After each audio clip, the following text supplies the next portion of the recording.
옆에 분과 인사하시고 이제 우리 하나님 말씀 보겠습니다. 고린도후서 3장 3절에서 8절 말씀, 그리고 17절 18절 말씀 되겠습니다.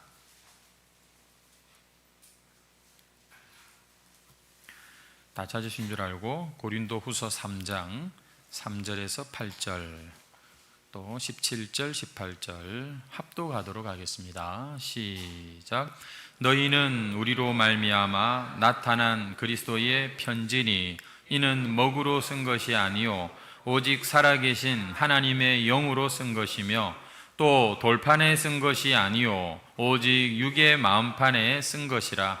우리가 그리스도로 말미암아 하나님을 향하여 이 같은 확신이 있으니 우리가 무슨 일이든지 우리에게서 난 것 같이 스스로 만족할 것이 아니니 우리의 만족은 오직 하나님으로부터 나느니라. 그가 또한 우리를 새 언약의 일꾼 되기에 만족하게 하셨으니 율법 조문으로 하지 아니하고 오직 영으로 함이니 율법 조문은 죽이는 것이요 영은 살리는 것이니라. 돌에 써서 새긴 죽게 하는 율법 조문의 직분도 영광이 있어 이스라엘 자손들은 모세의 얼굴에 없어질 영광 때문에도 그 얼굴을 주목하지 못하였거든. 하물며 영의 직분은 더욱 영광이 있지 아니하겠느냐. 17절입니다. 시작. 주는 영이시니 주의 영이 계신 곳에는 자유가 있느니라. 우리가 다 수건을 벗은 얼굴로 거울을 보는 것 같이 주의 영광을 보매 그와 같은 형상으로 변화하여 영광에서 영광에 이르니 곧 주의 영으로 말미암음이니라. 아멘. 오늘 본문 말씀으로 새 언약의 일꾼이라는 제목으로 함께 또 성령 강림절에 또 하나님의 말씀을 우리가 듣도록 하겠습니다. 교회력으로 이 성령 강림절, 성령 강림주일이라고 하는 이 날은 말 그대로 성령님께서 이 땅에 강림하신 것을 기념하는 그런 절기, 그런 주일이라는 뜻입니다. 여러분, 우리 예수님께서 십자가에 못 박혀 죽으신 그때가 사실은 어떤 절기였는데요, 바로 유월절이었죠. 이 유대인들의 유월절 명절에 예루살렘에 사람들이 많이 모였을 때 예수님이 십자가에 못 박혀 죽으셨고 3일 만에 부활하셨습니다. 그리고 40일 동안 제자들에게 친히 나타나시고, 그리고 나타나실 때마다 죽으시고 부활하신 몸으로 나타나셨는데, 나타나실 때마다 이제 하나님 나라의 일을 가르치셨다, 그렇게 말씀을 하고 있고, 특별히 성령이 강림하실 것에 대해서 예수님께서는 또 아주 강하게 예고하시는 그런 모습을 성경에서 볼 수 있습니다. 그리고는 하늘로 승천하셨다고 성경은 기록하고 있죠. 여러분, 예수님이 하늘로 승천하신 후에 한 열흘 정도가 지났을 때 이 제자들은 예수님 말씀대로 예루살렘을 떠나지 아니하고 그 한 다락방에 모여서 열심히 기도하면서 주님이 말씀하신 그것을 기다리고 있었습니다. 기도하면서 기다렸다고 성경은 말씀하는데, 그때 그들에게 드디어 오신 분이 누구냐면 성령께서 임하시는 장면을 우리가 사도행전에서 볼 수가 있는 것이죠. 구약시대 때부터 이미 여러 선지자들이 예고하였고 예언하였고 예수님도 친히 약속하시면서 오실 그분을 제자들에게 가르쳐 주셨는데, 그 성령께서 그들 가운데 임하십니다. 어떻게 임하시냐면 정말 강력한 바람처럼 불같이 그렇게 임하시는 장면을 우리가 성경에서 또 보게 됩니다. 이때 성령을 받은 이 제자들과 120여 명의 이 사람들은 자기들이 배우지도 않았던 외국어가 막 터져 나오는 이상한 일들을 경험합니다. 흔히 방언이라고 말을 하는데, 성령 강림하실 때 나타났던 방언은 그 당시에 사용되고 있던 외국어였습니다. 그래서 이 복음이 바로 그냥 전파될 수 있는 그런 도구로 이런 일들이 일어나는 것을 보았고, 그 성령 받은 사람들은 그렇게 담대하게 그 외국에서 온 그 사람들의 언어로 하나님의 이 구원의 계획을, 하나님의 이 큰 일을 선포하는 그런 일이 바로 이 오순절날 있었던 것이죠. 그때 이 앞서 유월절도 말씀을 드렸습니다만 이 오순절도 유대인들의 절기입니다. 그래서 국내외로 흩어져 지내던, 지금도 이 유대인들은 전 세계에 흩어져 살지만 예수님 당시에도 디아스포라라 해가지고서 그 당시에 로마 제국 내에 아주 많이 흩어져 살고 있었는데, 그들이 명절이 되면 예루살렘으로, 유대 땅으로 돌아오는 이런 바로 절기였습니다. 심지어 이방인들이, 또 이 유대인으로 개종한 이방인들도 절기를 지키러 또 모여들었죠. 그때 이 베드로의 이 설교를 듣고 3,000명이 회개하고 세례를 받고 예수님의 제자가 되는 이런 내용도 사도행전에 있는 것을 볼 수가 있습니다. 그래서 예수님을 배척하고 십자가에 못 박아 죽이기까지 했던 이 예루살렘 땅에 어떤 일이 일어나느냐면, 성령께서 강림하심으로 말미암아 첫 번째 교회가 생기게 됩니다. 성령이 강림하심으로 이 땅에서 일어난 일은 뭐냐면, 뭐 방언도 하고 막 병 고치는 일도 일어나겠지만 교회가 세워졌다는 것입니다. 그래서 성령 강림절은 교회가 시작된 날이다, 이렇게 우리가 볼 수 있는 것이죠. 그 이후로 이 복음이 예루살렘과 온 유대와 사마리아와 땅끝까지 복음이 전파되는 곳에 어떤 일이 일어납니까? 교회가 세워지는 일이 같이 일어나고, 그 가운데에는 보이지 않지만 하늘로부터 강림하신 성령의 역사가 복음이 전파되는 일과 교회가 확산되는, 세워지는 이 일에 바로 함께하고 계신다는 것을 우리는 알게 됩니다. 여러분, 성경을 보면 성령께서 이렇게 공식적으로 강림하신 이후와 그 이전의 시대가 아주 분명하게 구별이 되는 것을 볼 수가 있습니다. 성령 강림 이전, 그 오순절 이전의 시대에도 보면 베드로도 막 그냥 주는 그리스도시요 살아계신 하나님의 아들이십니다, 하나님이 아니고서는 고백할 수 없는 그런 고백을 하기도 해요.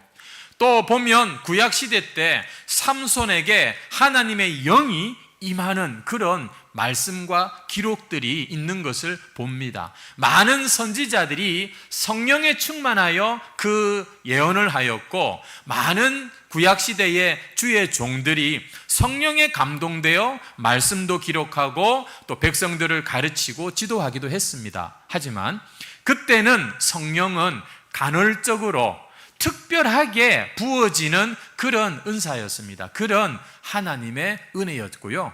성령 강림 이후에, 오순절 이후에부터는 누구든지 예수를 믿는 자는 그것이 이미 성령이 하시는 일이고 성령께서 그 사람의 마음에 거하게 되신다는 겁니다. 그리고 떠나지 않으시겠다는 것이 성경에 약속된 말씀이라는 것이죠. 여러분, 오늘 우리는 성령 이전 시대가 아니라 이후 시대를 살고 있습니다. 그래서 예수를 믿는 사람들의 마음에는 누가 계시냐면 성령이 계신다는 것이죠. 이렇게 주님의 이름으로 모여서 예배하는 이 자리에는 성령이 계신다고 우리는 믿고 예배를 드립니다. 그래서 우리 믿는 사람들의 삶은 성령을 제외하고는 설명할 수 없고 또 온전히 살 수 없는 것이 바로 우리 그리스도인들의 삶이라고도 할 수 있는 것이죠. 그래서 이렇게 성령 강림 이후 시대를 성령 시대라 이렇게 말하는 것을 들어보셨을 겁니다. 여러분, 하나님께서 왜 이 땅에 성령님을 보내어 주셨을까요? 왜 예수 믿는 우리 성도들의 마음과 이 교회 위에 성령을 보내어 주시고 그 성령이 떠나지 않으시고 항상 이렇게 우리와 함께 하시는 걸까요? 그 목적은 여러분 잘 아시는 사도행전 1장 8절 말씀에 오직 성령이 너희에게 임하시면 너희가 권능을 받고 예루살렘과 온 유대와 사마리아와 땅끝까지 이르러 내 증인이 되리라. 성령께서 이 땅에 오신 목적은 바로 그리스도의 복음, 예수 그리스도 생명의 주님을 전하도록 하는 일에 이 육신으로는 할 수 없으니까 성령이 오셔서 이 일을 도와주시고 또 이 일을 가능하게 하신다는 것이죠. 여러분, 성령께서 왜 이 땅에 오셨다고요? 왜 성령을 우리 교회가 받았다고요? 그리스도를 증거하도록 하기 위해서, 주님의 이 복음을 전하는 자로 살도록 예수님의 증인이 되라고 성령께서는 오셨다고 말씀합니다. 여러분, 증인 알죠? 어떤 일을 하는 사람들인지. 이 사람들은 그 사실을 그대로 전달하는, 증거하는 그런 사람들입니다. 여러분, 예수님의 증인이 되라고 성령이 오셨는데 이 예수님의 좋은 증인들은 어떤 사람들일까요? 어떤 사람들이 예수님을 잘 전할 수 있을까요? 우리는 그때 무엇보다도 첫 번째, 여러분, 예수님을 잘 전하려면 예수님을 닮아야 예수님을 잘 전할 수 있다는 사실을 기억해야 합니다. 여러분, 우리가 예수님을 닮을 때 누군가 우리를 보면서 참 저분은 예수님 닮았네 라는 생각이 들 때 여러분, 정말 예수님을 가장 잘 전하는 사람이라고 할 수 있지 않겠습니까? 그래서 예수님의 성품, 그리고 또 예수님이 하신 그 일을 잘 알고 그것을 점점 닮아가고 그 일을 점점 더 많이 하게 될 때 우리는 예수님을 닮은 자가 되고 예수님을 잘 증거하는 사람들이 될 것입니다. 그런 차원에서 이 닮는다고 하는 것은 두 가지 의미가 있는데요. 첫 번째는 예수님의 성품을 닮는 것을 의미합니다.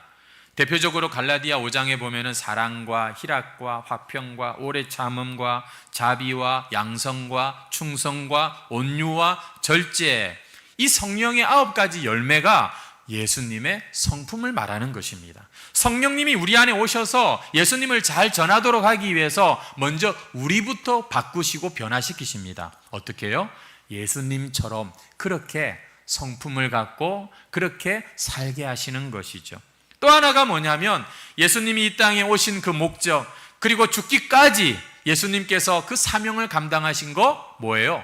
이 죄인들을 불러 구원하시는 거, 영혼을 구원하시는 이 일에 이 땅에서 비록 목사가 아니고 선교사가 아니어도 자신의 직업과 자신의 그 인생과 시간과 물질을 이 하나님 사업에 이제 동참하는 이런 어떤 이 사역의 열매를 가지는 사람들이 또 이 예수님을 잘 전하는 자들이 되겠죠. 많은 사람들이 예수님을 믿습니다 하지만 예수님이 가시는 그 길, 그리고 예수님께서 나를 통해 이루기를 원하시는 그 일을 하기에는 너무 부담스럽다고 그러면서 못 가겠다고 그러고 그냥 목사님이나 잘 가시라고 그렇게 생각하는 분들이 많은데, 하나님의 성령을 받았다면 우리는 모두가 주님을 닮는, 그래서 성품도 닮고 그분의 그 사역, 그 사명도 닮는 그런 자가 되어는 것이 마땅한 것입니다. 한마디로 그 성품의 열매와 사역의 열매를 통해서 풍성한 그런 열매를 맺음으로써 좋은 증인 되라고 성령님이 이 땅에 오셨고요. 지금도 성령님은 우리를 도와주려고 함께하고 계신다는 것이 성경의 말씀이고 우리의 믿음인 것이죠. 여러분, 성령이 아니고서는요 아무도 예수님을 믿을 수가 없어요. 성령이 아니고서는요 전도도 안 되고요 하나님께 영광 돌리기가 쉽지 않습니다. 그래서 성령은 절대적으로 우리 믿는 자들에게 필요한 분이십니다. 그래서 무엇보다도 성령께서 이 땅에 오셔서 하시는 일은 예수님이 누구신가, 예수님을 우리에게 깨닫게 하시고 믿어지게 하시는 그런 분이라는 것이죠. 한번 여러분들에게 질문해 보겠습니다. 한번 대답해 보십시오. 여러분, 예수님 믿으십니까? 이것이 내가 모태신앙으로 태어나서 자연스럽게 접한 기독교 교회 문화로 인한 그런 유리한 점도 있지만, 사실 하나님의 영이 우리 안에서 끊임없이 일하고 계시기에 우리는 예수님을 믿고, 예수님을 믿는다는 것은 예수님을 사랑한다는 뜻이거든요. 이런 마음이 이게 내가 가진 게 아니라 하나님의 영이 성령께서 이런 일들을 하고 계신다는 것이죠. 혹시나 아직까지도 예수님을 믿지 않는 분이 계시다면 그 말은 예수님을 사랑하지 못하고, 또 정확하게 말씀을 드리겠습니다. 예수님을 믿는다는 것은 그분이 나를 대신하여 십자가에 못 박혀 죽으신, 다시 말해서 내가 하나님 앞에 죄인이라는 사실을 깨닫고 회개하고 그 예수님의 죽음을 내 죄값의 죽음으로 받아들이는 이런 죄인된 사람들이 바로 예수님을 필요로 하게 되고요. 그래서 그 예수님을 내 영혼의 구세주요, 내 인생의 이제는 참 주인으로 그렇게 받아들이는 것, 이것을 예수님을 영접한다, 예수님을 믿는다, 이렇게 말하는 거예요. 어떤 분들은 교회를 오래 다녔지만 단 한 번도 예수님에 대해서 이렇게 적극적으로 분명하게 생각을 안 하고 그냥 내가 기분이 좋네, 기분이 내가 뭔가 좀 만족스러워, 여기에 초점을 맞추는 사람은 아직 정확하게 예수님을 믿고 예수님의 제자라고 할 수 없어요. 예수님 그분께 초점을 맞추는 겁니다.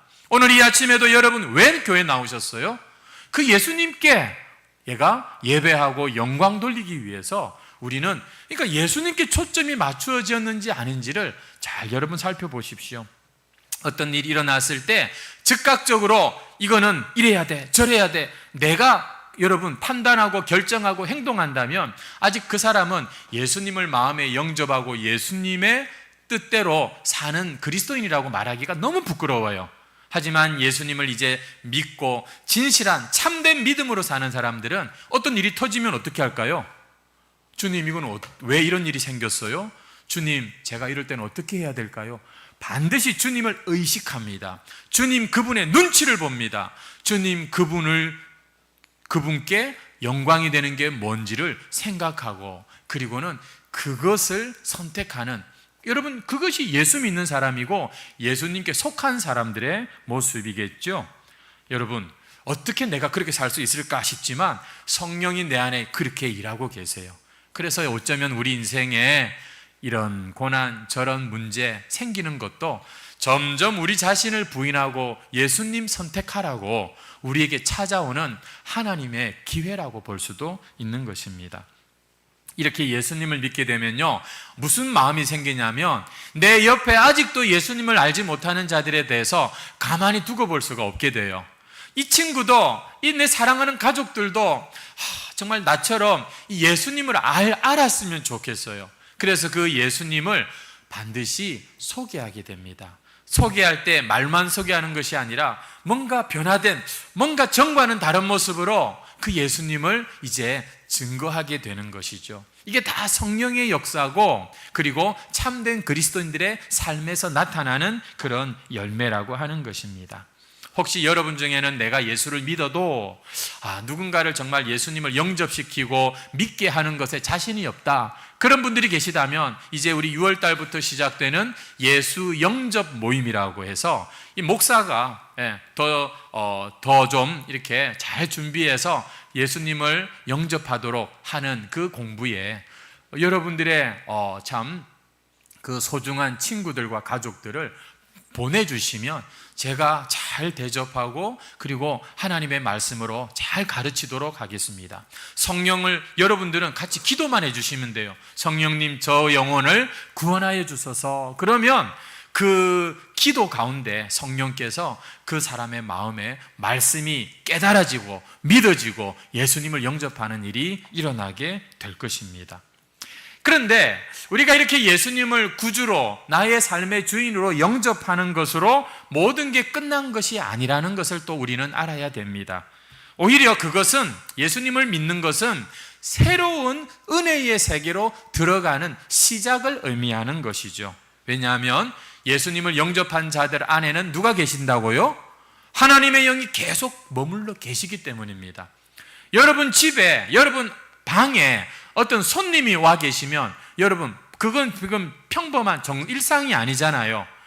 여러분 하나님의 영이 우리 안에 들어오셨다는 것은 이제 우리의 삶에 뭔가 새로운 일들이 일어날 것을 당연히 예측할 수 있는 일이겠지요. 성령이 우리 안에 와 계신다. 하나님의 영이 내 안에 머물러 계신다. 아유, 힘이 나네, 든든하네. 그런 여러분 좋은 점도 있지만요, 하나님의 영이 내 안에 계시는데 마치 하나님이 안 계신 것처럼 말하고 그렇게 행동한다면 여러분 그건 또 이게 말이 안 맞는 것이겠죠. 그렇습니다.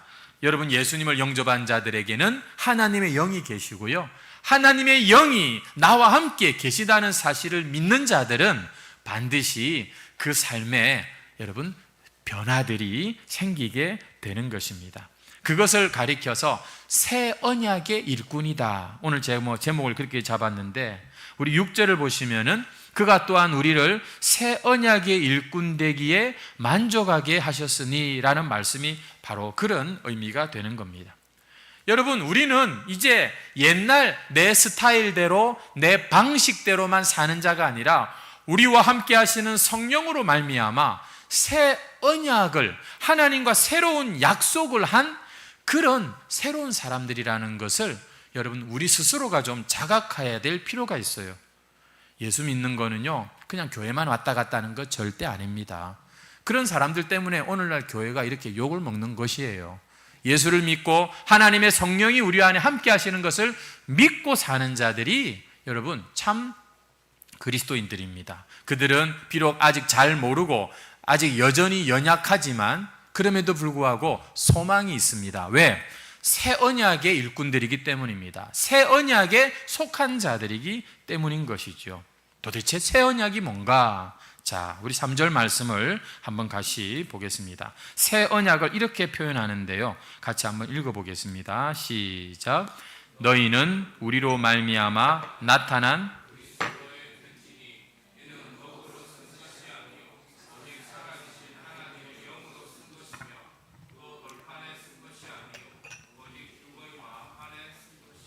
자, 새 언약이 뭐냐면은 예수님을 영접하고 예수님을 믿는 자들의 마음판에 새겨진 그리스도의 편지가 바로 새 언약이다, 이렇게 말씀을 하고 있는 것을 봅니다. 3절 하반절에 보시면 잉크로 쓴 편지가 아니라 먹으로 쓴 것이 아니요, 거기 보니까 살아계신 하나님의 영으로 썼다, 이렇게 기록하고 있죠. 하나님의 영, 성령을 의미하는 것입니다. 그리고 또 돌판에 쓴 것이 아니요 오직 육의 마음판에 썼다라고 기록하죠. 이 돌판이 뭘까요? 구약시대 십계명을 기록했던 바로 그 모세의 손에 들렸던 그 돌판 같은 율법의, 그러니까 언약이 아니라 이제 마음판에, 육의 마음판에 썼다고 했지 않습니까? 우리 마음에 하나님이 새겨놓은 새로운 율법, 새로운 약속이라는 그런 의미가 되는 겁니다. 여러분 6절 말씀을 다시 한번 가보시면은 이 옛 언약과 새 언약을 이렇게 비교하고 있는데요, 이런 말이 있습니다. 마지막 끝에 보시면은 율법 조문은 죽이는 것이요 영은 살리는 것이니라. 아니, 율법이 우리를 죽인대. 여러분, 우리를 죽인다는 이 말이 무슨 말일까요? 이 율법 조문, 옛 언약이 우리를 죽이고 성령으로 우리 마음에 새긴 새 언약은 사람을 살린다라고 이렇게 말하고 있습니다. 여러분, 이 말은 이런 뜻입니다. 이 돌판에 새긴 율법이죠. 이 구약시대 이 율법, 옛 언약은 끊임없이 우리 인간들에게 이렇게 해라, 이렇게 해라, 또 이렇게 하지 마라, 이렇게 하지 마라, 계속해서 온전한 행위를 요구합니다. 그래서 이스라엘 백성들은 그대로 한번 지켜서 이렇게도 해보고 저렇게도 해보고 순종하고 또 열심히 그렇게 그 율법을 따라 지켰죠. 율법에 열심히 있었던 사람들입니다. 문제는 그 율법을 온전히 다 지킬 수 있느냐 없느냐 하는 문제입니다. 결코 인간은 그 모든 율법을 온전히 지킴으로써 하나님 앞에 설 수 있는 자가 아무도 없다는 것이죠. 다시 말해서 율법 지키면, 너희가 율법을 지키면 내 백성이 되고 나는 너희 하나님이 되고 그렇게 약속을 맺었는데, 문제는 이 이스라엘 백성이 아무리 하나님이 선택한 백성이라도 그 사람들의 이 죄의 본성은 율법을 온전히 지킬 수가 없게 된 거예요. 그러니까 율법을 지키려고 하다가 오히려 아이고야 내가 죽게 됐네, 내가 큰일 났네, 나에겐 이 율법을 지킬 능력이 없네, 이것을 깨닫게 하는 것이 율법의 기능이었던 것입니다. 다시 말해서 구약은요, 우리 인간이, 옛 언약은 죄인이라는 사실을 깨닫게 하도록 율법을 주셨다는 거예요. 아무도 이 율법을 지킴으로 하나님 앞에 의로운 자는 없으니까요. 그래서 여기 본문에 죽는다라는 이런 말을 쓰는 겁니다. 왜냐하면 죄의 싹은 사망이니까, 정죄받고 심판받는 여러분 이 사망을 경험하기 때문이죠. 하지만 여러분, 예수님이 오시고 난 이후에, 성령님이 오시고 난 이후에 이 새 언약은요 우리를 살린다라고 바울이 지금 이렇게 이야기합니다. 왠지 아세요? 그것은 앞서 말씀드린 대로 우리가 율법을 지킬 수가 없는 존재인데 그 율법을 지킬 수 있는 능력까지 우리에게 주신다는 거예요. 옛날에는 마지 못해서 억지로 그렇게 나쁜 짓 안 하려고 했고, 그래서요 우리가 나쁜 짓 안 하고 나도요 마음이 별로 안 좋아요. 야, 내가 꼭 이래 믿어야 되나, 이래 살아야 되나 싶다니까요. 지켜도 문제고 못 지켜도 문제인 게 여러분 우리 인간의 율법 앞에서의 모습인데, 하나님의 영이 임하시면 우리가 기쁜 마음으로, 즐거운 마음으로 하나님의 말씀을 순종하며 따라갈 수 있게 하는 이런 일이 새 언약의 역사라고 지금 바울은 말하고 있는 겁니다. 그래서 여러분 18절 말씀을 한번 가보시겠습니까? 이런 말이 있어요. 우리가 다 수건을 벗은 얼굴로 거울을 보는 것 같이 주의 영광을 보매 그와 같은 형상으로 변화하여 영광에서 영광에 이르니 곧 주의 영으로 말미암아 어떻게 된다고요? 그와 같은 형상으로 변화하여 영광에서 영광에 이르기까지 성령께서 지금도 우리를 계속해서 성화시켜 나가고 계시고, 마침내 주님의 그 영광을 우리 눈으로 목도하게 하시고 우리가 바로 그 주님과 같은 영광의 자리에 이르도록 성령께서 일하고 계신다는 거예요. 여러분, 유대교처럼 기독교를 믿으시면 안 돼요. 내가 이것도 했어요, 내가 저것도 했어요, 하나님 나 잘했죠, 하나님 난 안 되겠어요. 자기 자신에게 소망을 두고 내가 뭘 좀 하면 되는 것 같고 뭘 좀 못하면 아무것도 아닌 것 같은 유대교처럼 믿으시면 안 되고요, 새 언약의 일꾼, 새 언약의 백성이 되셔야 됩니다. 무엇입니까? 나는 비록 부족하나 내 안에 계신 성령이여 나를 끝까지 떠나지 않겠다고 약속하셨으니 성령님 저를 도와주세요, 성령님 저를 인도해 주세요. 우리는요 이렇게 하나님의 영을, 약속하신 성령을 붙잡고 믿음으로 그분을 의지하면 우리는 참 늦게 시작했고 지금도 여전히 부족한 죄인이지만 반드시 성령은 우리를 영광에서 영광에 이르게 할 것입니다. 우리를 주님과 같은 그런 형상으로 확 변화시키는 일을 이루신다는 거예요. 이게 바로 새 언약의 약속이라고 한다는 것입니다. 그래서 성도 여러분, 예수 믿는 우리는요 자꾸 자기를 쳐다보면 안 돼. 여러분 소망이 없어요.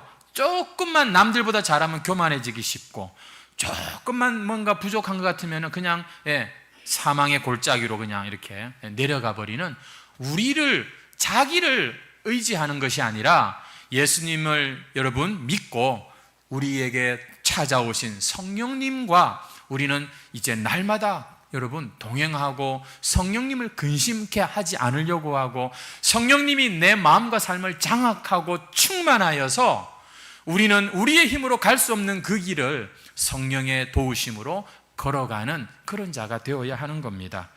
이게 너무 중요한 거예요. 그래서 성령이 강림하심으로 교회가 시작되었고, 성령이 강림하심으로 베드로가, 여러분 그 예수님을 버리고 도망갔던 베드로가 오히려 수천 명이 예수님께 돌아오게 하는 도구로 쓰임을 받기도 하고, 그 아무것도 아닌 것 같은 이 배은망덕한 제자들이 전부가 다 예수님의 이름 때문에 순교를 당하는 그런 모든 일이 어떻게 가능하냐고요? 하나님의 성령이 그들 안에 계시고 그들을 이끌어가고 계시기 때문입니다. 오늘날도 여러분, 성령이 나를 이끌어 가시게 해야지 내가 뭔가 이 교회를 이끌어 가려고 하고 사람들을 이끌어 가려고 하면은 지치고 부담스럽고 아무것도 못해요. 우리는 새 언약의 백성들입니다. 우리는 이제 하나님이 시작하신 이 구원의 일을 지금도 우리 안에서 일하고 계시는 성령의 도우심을 힘입어서 마침내 하나님께 영광이 되는 그런 길로 우리는 가야 하는 것이죠. 너무 중요해요. 그래서 구약에 보면은요, 이렇게 예언되어 있습니다. 에스겔 36장 26절 27절입니다. 또 새 영을 너희 속에 두고, 잠시만, 제가 읽고 있습니다. 새 영을 너희 속에 둔다는 게 지금 이게 신약이 아니라 구약의 말씀이에요. 새 마음을 너희에게 주되 너희 육신에서 굳은 마음을 제거하고 부드러운 마음을 주겠다라고 약속하고 계십니다. 에스겔 시대의 말이죠. 27절입니다. 내 영을 너희 속에 두어 너희로 내 율례를 행하게 하리니. 누가 행하게 한다고요? 내 영을, 하나님이 너희 안에 들어가서 너희로 내 율법을 지키게 하겠다. 너희가 내 규례를 지키게 하겠다. 여러분, 이게 지금 실패한 이스라엘, 바벨론 포로로 끌려간 이스라엘 백성들에게, 봐라, 너희들 실패했지. 내가 새 날을 너희들에게 약속한다. 새로운 일들이 일어날 것이다. 그것이 뭐냐면 바로 약속하신 것을 기다리라. 성령이 오시면 너희가 능히 그런 사람이 된다는 것이죠. 그래서 여러분 따라합시다. 새 언약. 여러분, 예수 믿는 사람들에게는 새 언약이 있습니다. 그건 뭐냐면 하나님의 영이 자기 백성들의 그 마음 안에 들어오시겠다는 그거 하나고요. 또 하나는 그 하나님의 영이 친히 그 백성들을 어떻게 하신다고요? 이끄신다는 거예요. 어떻게 이끄십니까? 억지로가 아니라 기쁜 마음으로, 자원하는 마음으로 행복하게 찬송하면서 하나님의 말씀을 지켜 살게 하시는 힘, 바로 성령님을 우리에게 주시는 것이 바로 새 언약, 새 약속이라는 것이죠. 구약에뿐만 아니라 예수님도 제자들에게 친히 약속하십니다. 우리 요한복음 14장 16절 같이 한번 읽겠습니다. 시작. 내가 아버지께 구하겠으니 그가 또 다른 보혜사를 너희에게 주사 영원토록. 자, 예수님이 아버지께 구하고 아버지께서 또 다른 보혜사를 제자들에게 주신답니다. 영원토록 그들과 함께 하신답니다. 보혜사는 돕는 자라는 뜻입니다. 17절입니다. 읽겠습니다. 시작. 그는 진리의 영이라 세상은 능히 그를 받지 못하나니 이는 그를 보지도 못하고 알지도 못함이라. 그러나 너희는 그를 아나니 그는 너희와 함께 거하시며 또 너희 속에 계시겠다. 여러분, 예수 믿으십니까? 그 사람의 마음에는 누가 계시다고요? 성령이 아니고서는 예수를 주라고 시인할 자가 아무도 없어요. 여러분은 예수님 안에, 예수님을 믿는 자들이에요. 그리고 여러분 안에 누가 계시다고요? 성령님이 계시다니까요. 믿으십니까? 우리 요한복음 14장 26절입니다. 같이 읽겠습니다. 시작. 보혜사 곧 아버지께서 내 이름으로 보내실 성령, 그가 너희에게 모든 것을 가르치고 내가 너희에게 말한 모든 것을. 성령께서는 우리 안에서 주로 이렇게 일하신다고 말씀합니다. 어떻게 해요? 생각나게 하시는 거예요. 여러분, 우리의 생각이 내가 아닙니다. 여러분, 생각을 따라가면 틀림없이 실패하고 망합니다. 왜냐하면 성경에 보니까 마귀가 어떻게 우리에게 역사한다고요? 뿔 달고 피 흘리고 나타나는 게 아니라 생각으로 들어옵니다. 아이고, 지질이 못난 인간아, 네가 살 가치가 있는 인생이냐? 죽어라. 이렇게 생각으로 줍니다. 가룟 유다가 예수를 팔 생각을 마귀가 주었다고 했죠.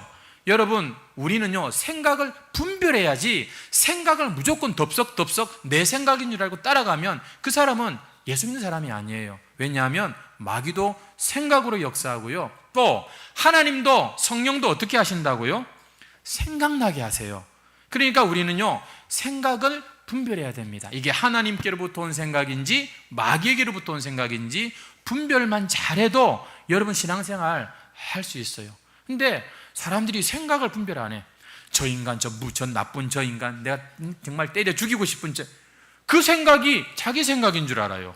마귀가 주는 생각이라니까요. 그리고 우리는 내 생각도 이제는 부인하고, 자기를 부인하라는 말은 내 생각을 부인하라는 말이에요. 마귀의 생각은 대적하고 하나님 주신 생각을 받으면, 그 생각대로 우리가 순종하면 여러분 그렇게 되어진다니까요. 우리 요한복음 16장 7절 말씀도 한번 읽겠습니다. 시작. 그러나 내가 너희에게 실상을 말하노니. 요한복음 16장 7절 말씀 없습니까? 예, 같이 읽겠습니다. 시작. 그러나 내가 너희에게 실상을 말하노니 내가 떠나가는 것이 너희에게 유익이라. 내가 떠나가지 아니하면 보혜사가 너희에게 오시지 아니할 것이요 가면 내가 그를. 지금 우리 무슨 얘기하고 있냐면 예수님이 계속해서 제자들에게 무슨 말씀을 하시냐면 성령을, 보혜사를 내가 보내주겠다. 내가 올라가는 게 너희들한테 더 유익해. 예수님과 제자들은 육신 대 육신으로 만났지만 성령은 아예 우리 육신 안에 들어오셔가지고 우리가 하나님의 기지가 되고 하나님의 어떤 도구가 되게 하시기 때문에 훨씬 더 유익하다, 이렇게 말씀을 하시는 거죠. 우리 계속해서 확인하겠습니다. 사도행전 1장 4절 말씀 시작. 사도와 함께 모이사 그들에게 분부하여 이르시되 예루살렘을 떠나지 말고 내게서 들은 바 아버지께서 약속하신 것을. 요한은 물로 세례를 베풀었으나 5절입니다. 너희는 몇 날이 못되어 성령으로 세례를 받으리라 하셨느니라. 8절입니다. 오직 성령이 너희에게 임하시면 너희가 권능을 받고 예루살렘과 온 유대와 사마리아와 땅끝까지 이르러 내 증인이 되리라. 아멘. 이 약속이 언제 이루어졌다고요? 오순절 마가다락방에서 그 제자들이 기도할 때 성령께서 첫 강림하심으로 이 땅에 이 약속이 이루어진 거예요. 교회가 세워지고 복음이 전파되는 곳마다 성령께서는 여전히 지금도 일하고 계시고 역사하고 계시는 겁니다. 하지만 이 증인의 이 목적과 사명을 잃어버리면요, 우리 안에 성령이 와 계시지만 꼭 꽂아놓은 보릿자루처럼 성령이 계신 건지. 그래서 성경에 보면은 성령을 탄식하게, 근심하게 하지 마라, 성령을 회방하지 마라, 성령을 소멸시키지 마라. 아니, 하나님의 영을 받았으면서도 하나님의 영이 마치 내 안에 없는 것처럼 그렇게 자기의 감정에 충실하고 자기의 상황에만 몰두하는 이런 불신자들이 예수 믿는 사람들 가운데도 있다니까요. 여러분, 예수 믿는 자들에게 가장 큰 죄가 뭔지 아십니까? 하나님의 영이 찾아오셨는데 그 하나님의 영을 무시하고 사는 겁니다. 잊어먹고 사는 거예요.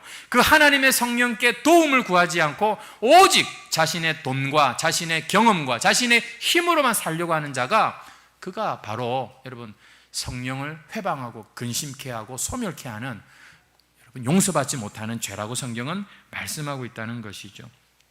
부정적인 얘기를 했지만 여러분, 오늘 우리가 예수 믿는 자들에겐 다시 한번 이미 내 안에는 성령이 와 계시는구나, 이 사실을 생각나게 하는 것이 오늘 성령 강림주일의 바로 그 의미라고 하겠습니다. 우리는 내가 봐도 내가 나를 인정 못하고 다른 사람이 봐도 나를 그렇게 안 여길지라도 우리의 정체성은 이겁니다. 따라하시죠. 나는 성령의 전이다, 성령의 사람이다. 믿으십니까? 하나님의 성령이 내 안에 계신 것과 우리가 하나님의 거룩한 성전이 되었다고 믿으십니까? 그렇게만 사시면 됩니다. 어떻게 해요? 나는 하나님의 성령을 담고 있는 그릇이야, 나는 이 하나님의 성령이 일하시는 도구야, 이렇게 우리의 인생을 그분께 드릴 때 우리는 우리가 갈 수 있는 길보다 더 멀리, 더 높게 우리의 삶을 만족하며 새 언약의 일꾼으로 살게 된다는 것이죠. 왜 예수를 믿는데도 왜 우리가 여전히 두렵습니까? 그런데 이 베드로가 그렇게 사람이 두려워서 예수님을 부인했는데 담대하게 너희가 못 박아 죽인 예수님이 바로 주와 그리스도시다 라고 담대하게 선포하는 그거 성령이 그에게 충만하시기 때문입니다. 어떻게 피 같은 물질을 함부로 우리가 쓸 수 있겠습니까? 성령이 충만하니까 아낌없이 그 초대교회 성도들은 필요를 따라 우리가 서로 나누는 이런 일도 일어난 거예요. 공산당과 이 기독교를 그렇게 유사하게 보는 그런 거짓말이 있는데, 공산당은요 남의 것을 빼앗아 가지고서 공동화하자는 거고요, 기독교는 성령 충만하여 자원하여 내어놓는 것이 이게 헌금이었고 이게 바로 이 물질을 공유하는 것이었죠. 성령 충만을 아무리 세상에서 흉내를 내도 여러분 인간적으로는 안 됩니다. 명예와 권력의 노예들이 즐겁게 다른 사람의 종으로 기꺼이 섬기게 되고요, 성령이 충만하면 더 이상 환경에 매이지 않고 오히려 자신의 참 집을 오픈해 가지고서 사람들에게 필요를 제공하는 곳으로 만들고요, 성령이 충만하니까 그 당시 개처럼 여겼던 이방인들에게 목숨 걸고 복음 전하는 이런 일이 일어나는 것이고요, 성령이 충만하니까 그 옛날에 그 사람이 아니더라는 것이죠. 멋지지 않습니까? 성도 여러분, 우리 이렇게 한번 성령 충만함으로 우리의 남은 인생을 살아볼 그런 소원이 생기지 않으십니까? 오늘따라 목사님 설교가 좀 부담되네. 여러분, 예수를 믿어도 얼마나 우리 안에 갈등이 많고 혼란이 많고 좌절이 많고 낙심이 있고, 이게 믿는 거하고 안 믿는 게 차이가 없다면 그 사람은 성령으로 행하지 않고 육신으로 행하기 때문에 그런 것입니다. 그래서 오늘 이 성령 강림 주일에 우리는 다시 한번 참으로 이 겁 많고 이 소심하기 짝이 없고 세상이 두렵고 아무것도 할 수 없을 것 같은 나에게 하나님, 내가 돈이 있습니까? 배경이 있습니까? 내가 뭐가 있습니까? 하지만 하나님의 성령이 계시다고 하는데, 이 성령은 예수님을 증인하기 위해 오셨다고 하는데, 내 인생을 예수님의 좋은 증인 되는 그 일에 목적을 가지면 여러분, 우리는 이 성령으로 말미암아 아름다운 그런 열매들을 반드시 맺게 될 것입니다. 우리 마지막으로 누가복음 11장 9절부터 우리 13절 말씀을 같이 한번 읽겠습니다. 시작. 내가 또 너희에게 이르노니 구하라 그리면 너희에게 주실 것이요, 찾으라 그러면 찾아낼 것이요, 문을 두드리라 그러면 너희에게 열릴 것이니, 구하는 이마다 받을 것이요, 찾는 이는 찾아낼 것이요, 두드리는 이에게는 열릴 것이니라. 너희 중에 아버지 된 자로서 누가 아들이 생선을 달라 하는데 생선 대신에 뱀을 주며 알을 달라 하는데 정갈을 주겠느냐? 너희가 악할지라도 좋은 것을 자식에게 줄 줄 알거든. 하물며 너희 하늘 아버지께서 구하는 자에게 성령을 주시지 않겠느냐? 보니까 구하라, 찾으라, 두드리라, 이 안 믿는 사람들도, 세상 사람들도 잘 아는 말씀이죠. 그거를 자기들이 원하는 것을 갖다 붙이고 적용을 하지만 실상은 너희가 성령을 구해라. 내가 안 주겠느냐? 여러분, 응답받는 기도가 이겁니다.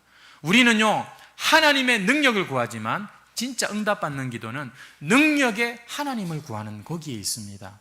우리는 하나님께서 문제를 해결해 주기를 원하시지만 하나님께서는 우리가 그 모든 것을 능히 해결하시는 하나님을 구하라고 말씀하십니다. 이게 우리 성도의 기도 제목이라는 것이죠. 물론 이 땅에 필요한 것도 구하라고 주님은 말씀하셨지만 말입니다. 그래서 누구든지 오늘 내 신앙생활이 지쳐있고 내 인생에 참 어떤 필요와 갈급함이 있는 분이 있다면 먼저 구할 것을 구하십시오. 그리고 오늘 하나님이 약속하시는, 내가 약속하마 말씀하신 성령을 구하시기 바랍니다. 어떻게 해요? 따라하십시오. 주여 나를 성령으로 충만하게 하옵소서. 그래서 내 뜻대로 살지 않고 주 뜻대로 살게 하시고 예수님의 좋은 증인 되게 하옵소서. 여러분의 직업, 여러분의 젊음, 여러분의 지금 모든 환경이 사실은 하나님의 나라와 또 그 나라의 참 주인이신 그리스도를 전하는 거기에 목적이 있어야 될 줄로 믿습니다. 그 일을 위해서 우리에게 보혜사가 오셨다는 것이죠. 오늘 다시 한번 이 성령 강림주일에 하나님 나에게 성령을 주셔서 감사합니다. 그러면 또 회개가 나와요. 성령이 내 안에 계신데 마치 성령이 없는 것처럼 이 메마르고 갈급하게 광야와 같이 사는 내 모습, 이건 주님 정상이 아닙니다. 성령님 충만하여 주옵소서. 성령님 있는 듯 없는 듯 하시지 마시고 간간히 그렇게 오시지 마시고 충만하여 주셔서 내 삶을 주장하여 주옵소서. 반드시 여러분 그렇게 사모하는 자, 사모한다는 말은 기도한다는 말이거든요. 그렇게 사모하고 구하는 자에게 하나님은 성령을 다시 충만하게 하시고, 성령이 임할 때 영혼이 살아날 때요, 어떤 일이 일어나는지 아세요? 육신도 덤으로 여러분 고쳐질 것은 고쳐지고 회복될 것은 회복되는 줄 믿습니다. 성령이 충만하면 질병도 떠나가고 악화된 관계, 깨어진 관계도 회복될 줄 믿습니다. 영혼이 잘됨 같이 범사가 잘 되는 것이 하나님의 뜻이기 때문이죠. 다시 한번, 주여, 나는 거룩한 주의 성전입니다. 성령 충만하게 하옵소서. 우리 한번 주여 한번 외치고 다 같이 통성으로 기도하도록 하겠습니다. 주여, 거룩하신 아버지 하나님, 오늘 이 성령 강림 주일에 우리에게 말씀해 주심을 감사합니다. 하나님의 성령께서 우리 안에 계심을 믿고 다시 한번 주님께 감사를 드립니다. 결코 우리의 마음에 거하시는 성령님은 떠나지 아니하시고 세상 끝날까지 우리와 함께하겠다고 약속하셨습니다. 주여, 내가 사모합니다. 주여, 내가 간구합니다.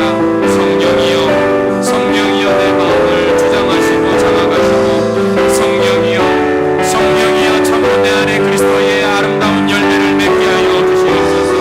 하나님 아버지, 나로 하여금 좋은 그리스도의 제자가 되게 하시고 주님의 좋은 증인이 되게 하여 주시고, 하나님 나라와 그 열을 위하여서 하나님의 성령으로 충만한 그러한 교회, 그러한 우리 심령들이 다 되게 해 주옵소서. 교회가 하나님의 성령으로 충만하기를 소망합니다. 오늘 우리가 이 새 언약의 일꾼이라고 말씀하여 주셨사오니, 우리가 유대교처럼 예수를 믿지 말게 하시고 다른 종교인처럼 아버지 지성이명 감천이라고, 하나님 아버지, 우리가 그렇게 종교인이 되지 말게 하시고 하나님의 성령이 우리의 마음을 바꾸고 하나님의 거룩한 성령이 참으로 우리의 삶에 귀한 열매를 맺게 하시는 새 언약의 백성들이 되게 하여 주옵소서. 하나님의 나라, 하나님의 귀한 새 백성들로 우리를 삼아주시기를 원하오며, 주님, 우리 해방교회 모든 성도들이 예수 믿고 하나님의 거룩한 성령에 충만한 자들이 되게 해 주시옵소서. 항상 성령 충만함으로 살아갈 때에 육신의 문제, 아버지 인생의 모든 문제들이 해결되고 하나님 참 회복되는 역사도 허락하여 주시옵소서. 아버지 하나님, 이 시간 우리의 기도, 우리의 사모하는 마음 위에 약속하신 성령을 기름 붓듯 하여 주시고 물 붓듯이 부어주셔서 우리도 예수님처럼 수신 사명 감당하고 하나님께 영광이 되는 귀한 종들이 되게 해 주시옵소서. 찬송가 191장 찬송 드리겠습니다.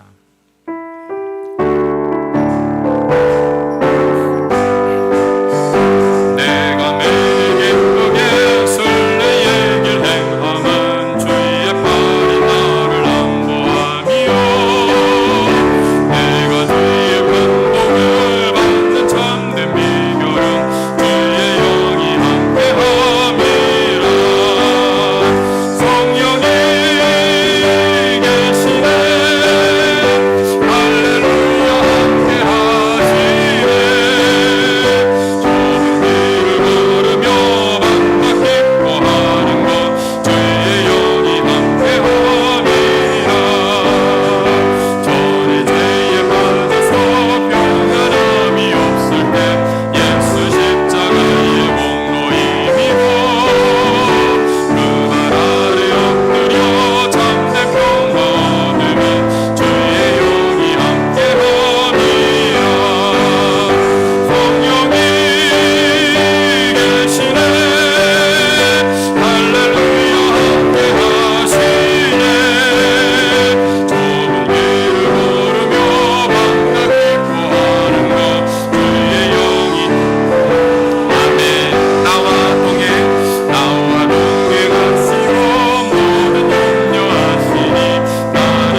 기도하겠습니다. 사랑과 은혜가 풍성하신 하나님 아버지, 오늘 이렇게 복된 날, 특별히 성령께서 강림하심으로 교회가 시작된 이 성령 강림주의를 지키게 하시니 감사와 영광을 올려드립니다. 이제 모든 나라, 모든 민족, 남녀노소 누구라도 예수 믿고 거룩한 성전이 되게 하시고 주님의 몸된 교회로 삼아주셔서 이렇게 하나님의 신에 감동된, 하나님의 신에 충만한 이런 새 언약의 백성들로 삼아주시니 감사합니다. 지금까지 참 믿노라 하면서도 하나님의 성령으로 행치 아니하고 육신이 원하는 대로, 내 생각이 바라는 대로만 살았던 우리의 이 무지함을 용서하여 주시고, 오늘 우리의 눈을 열어 우리와 함께 하시는 성령님을 보게 하여 주옵소서. 구하라, 찾으라, 두드리라, 내가 너에게 성령을 주지 않겠느냐 약속하신 하나님의 그 음성을 들으며 오늘 우리가 그 무엇보다도 성령을 구하는 자들이 되게 해 주옵소서. 성령 충만한 우리의 삶이 되게 해 주옵소서. 아무리 파도가 크고 하나님 아무리 산이 크다 할지라도 성령으로 충만하면 그것들을 뛰어넘을 줄 믿습니다. 지금도 우리 안에, 우리 모임 가운데 거하시는 살아계신 성령님, 우리를 더 예수님께로 이끌어 주시기를 소망합니다. 예수님을 더 따르게 하시고 예수님을 더 본받게 해 주시옵소서. 특별히 귀한 영혼들을 이제는 우리가 더욱더 품을 수 있는 그런 귀한 교회가 되게 하셔서 참으로 아직도 우리 중에 예수님을 영접하지 못하고 믿지 못하는 자들에게 주님, 우리가 기꺼이 베드로처럼, 제자들처럼 우리가 참 보냄받은 자로 사는 그런 새 언약의 일꾼들이 되게 해 주시옵소서. 이제는 예수를 믿고 교회를 생활을 하는 것들이 내 힘으로 하는 것이 아니라 성령의 능력으로 감당할 때에 기쁜 마음, 즐거운 마음으로 아름다운 열매가 있는 그러한 성령의 참 충만한 삶이 되게 해 주시옵소서. 우리가 성령으로 충만하기를 그토록 원하셨기에 그렇게 기다리라 하시고 구하라고 하시고 참 기쁨으로 십자가를 지신 우리 주님, 우리도 주의 성령을 근심케 마옵시고 탄식하게 하는 자가 아니라, 소멸케 하는 죄를 짓는 자가 아니라 더욱더 성령으로 충만하기에 하옵소서. 오늘도 우리의 예배하는 우리들의 연약함을 잘 아시는 주님, 이 육신이 주님의 그 영광을 보고 그 영광을 덧입는 그날을 사모합니다. 주님, 마지막까지 새 언약의 일꾼답게 여전히 떠나지 아니하시는 성령을 참 의지하게 하시고, 고난이 찾아와도, 질병이 찾아와도 주를 부인하지 않고 끝까지 믿음 지키게 해 주시옵소서. 반드시 우리의 눈이 주의 영광을 보게 해 주시옵소서. 거룩하신 성령이여, 우리 사랑하는 자녀들의 삶에 함께하여 주옵소서. 저들의 영혼을 지켜주시고 저들의 언행 심사를 성령이여 참 주장하여 주시옵소서. 가정마다 하나님의 영이 충만케 해 주시옵소서. 특별히 우리 성도들 가운데 홀로 지내는 교우들이 있습니다. 항상 떠나지 아니하시고 함께 하시는 성령님, 위로하여 주시고 새 힘을 허락하여 주시옵소서. 목장을 준비 중에 있사오니 주의 성령이 두세 사람으로 모인 그곳에도 주님의 몸된 귀한 성령의 역사가 나타나는 그런 목장들이 되게 해 주시옵소서. 오늘도 주일을 성수하고 하나님께 귀한 예물 바치는 모든 성도들 참 그 손길마다 주님의 참 나라가